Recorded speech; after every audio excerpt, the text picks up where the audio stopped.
Sierra. Tango. Yankee.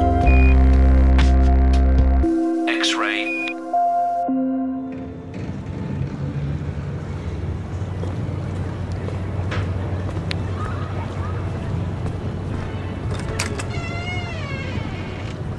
Est-ce que ça va marcher? C'était quoi son numéro déjà?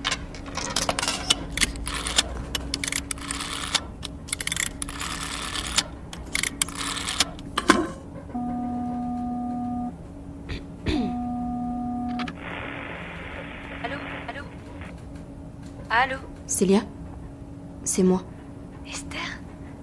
Mais t'es où là, ça va? Il faut que je te parle. Thaïs va bien? Ben ouais, ça va, mais attends, ça fait des jours qu'on est sans nouvelles de vous deux.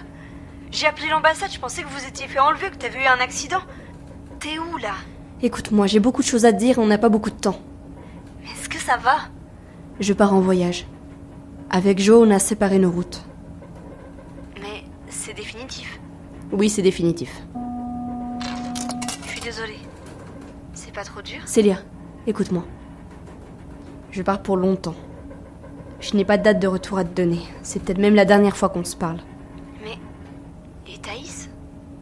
Je suis vraiment désolée de l'avoir laissé à ta charge. J'aurais jamais imaginé qu'on en arriverait là. T'es en train de me dire que tu vas pas revenir chercher ta fille, là? Je n'ai pas d'autre solution. Je sais que tu feras les bons choix pour elle, mais il y a une chose qu'il faudra empêcher à tout prix. Je comprends pas. Qu'est-ce qui t'est arrivé? Ne laisse jamais Jo récupérer ma fille. Tu m'entends? Sous aucun prétexte. Mais... Attends. Jo ne doit jamais approcher Thaïs. C'est plus son père. Qu'est-ce qui s'est passé avec Jo? Qu'est-ce qu'il a fait? Ça n'a plus d'importance. Il ne doit pas approcher Thaïs. Tu sais que moi, Jo, je l'ai jamais senti. Célia, je pense que ça va couper. Je sais pas comment dire à quel point je suis désolée de te laisser cette responsabilité. Je sens que tu es loin, là. Oui, je te parle de très loin. Ici, plus rien peut m'arriver. C'est mon dernier jeton. T'es sur un bateau? J'entends un bruit, comme si... Ouais, je suis en mer. J'avais besoin de ça, Célia. Je sais que tu comprendras. T'as jamais trop tenu en place, toi. T'as toujours été celle qui part. C'est comme ça depuis qu'on est nés. Toi, t'es née facilement, rapidement. Alors que moi, il m'a fallu presque 1 heure de plus pour me décider à arriver. Esther, est-ce qu'on se reverra? Peut-être. On peut jamais savoir. C'est pour ça que j'ai voulu immortaliser ce moment. C'était mon dernier appel à ma sœur restée à terre. Parce que ce voyage, c'est sans doute le dernier. En écoutant ceux qui m'ont précédé sur ce magnéto, j'ai fini par comprendre. Je pense que vous aussi. Depuis qu'on s'est retrouvés ici, c'est évident qu'on reviendra jamais d'où on vient. Célia, elle est née 1 heure après moi. Et elle partira après aussi. C'est dans l'ordre des choses. C'est comme ça. Je sais pas s'il faut s'en réjouir. Bon, je vais peut-être sortir de la cabine du capitaine avant qu'elle revienne. Désolé, capitaine, si vous m'écoutez. J'ai profité du début du bal masqué pour m'introduire chez vous. C'est que ce téléphone, je l'ai cherché dans tout le bateau. Enfin, j'ai commencé par mener ma petite enquête, histoire de savoir à quoi servaient ces 3 jetons métalliques que j'ai trouvés dans ma cabine. Je les ai montrés à pas mal de monde. Personne n'avait l'air de savoir. Et puis j'ai tout exploré, de la cale au grenier. Il y a des endroits où j'irais pas remettre les pieds. Je sais même pas comment j'ai réussi à remonter des cales. Écoutez ceux qui vous déconseillent d'y aller, ils ont raison. Et si vous cherchez le téléphone, il est dans la cabine de la capitaine. D'ailleurs, j'ai une petite question pour ceux qui écouteront cet enregistrement. Quand vous êtes arrivés sur ce bateau, avez-vous trouvé, comme moi, 3 jetons en métal dans votre cabine? Des espèces de pièces de monnaie, mais sans effigie. Les miens étaient empilés sur la tablette à côté de la couchette. Je sais pas s'ils ont été distribués à tout le monde.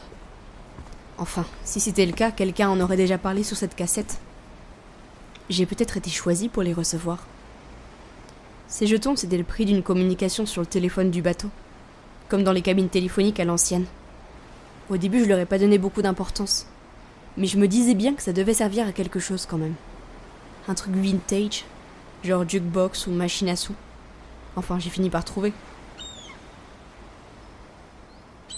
J'ai l'impression d'avoir été choisie pour passer mon dernier appel avant la fin. Pourquoi moi, je sais pas. J'aurais bien aimé pouvoir la serrer dans mes bras une dernière fois, Célia. Et ma fille aussi. Mais cet appel, c'était déjà beaucoup.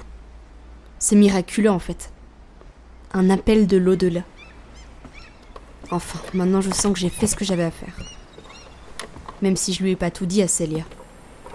Maintenant elle pense que je les ai abandonnés, elle et ma fille. C'est cohérent au fond. Elle l'a bien dit. J'ai toujours été celle qui part. Enfin, je préfère cette version de l'histoire. Je préfère lui parler de voyage en solitaire imaginaire, plutôt que de lui raconter celui que je faisais vraiment avec le père de ma fille. Les questionnements, les prises de conscience, l'engueulade, lui qui me pousse du chemin escarpé sur lequel on marchait, la chute, le choc, et plus rien.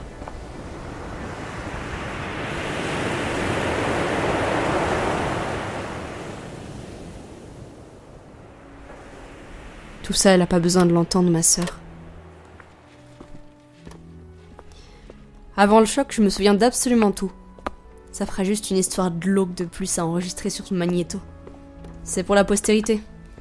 Et puis, je pense qu'on n'est plus à ça près. Après les contributions macabres de mes prédécesseurs. J'ai fait ce que j'avais à faire. Maintenant, j'ai juste envie d'oublier. C'est pas une si mauvaise idée, ce bal masqué. Je pense qu'à un moment, on a tous envie de se fondre un peu dans la masse. Être une silhouette de plus parmi les passagers. Si vous me cherchiez dans les jours à venir, je serai sans doute à la Polonia, demandait Esther. Maintenant que j'ai rempli ma tâche, je n'ai plus rien d'autre à aspirer. Je crois que je suis vraiment passée de l'autre côté. Plus qu'à laisser ce magnétophone dans un coin de la salle de bal, et que le prochain fasse ce qu'il a à faire. Il faut bien laisser les vivants tranquilles.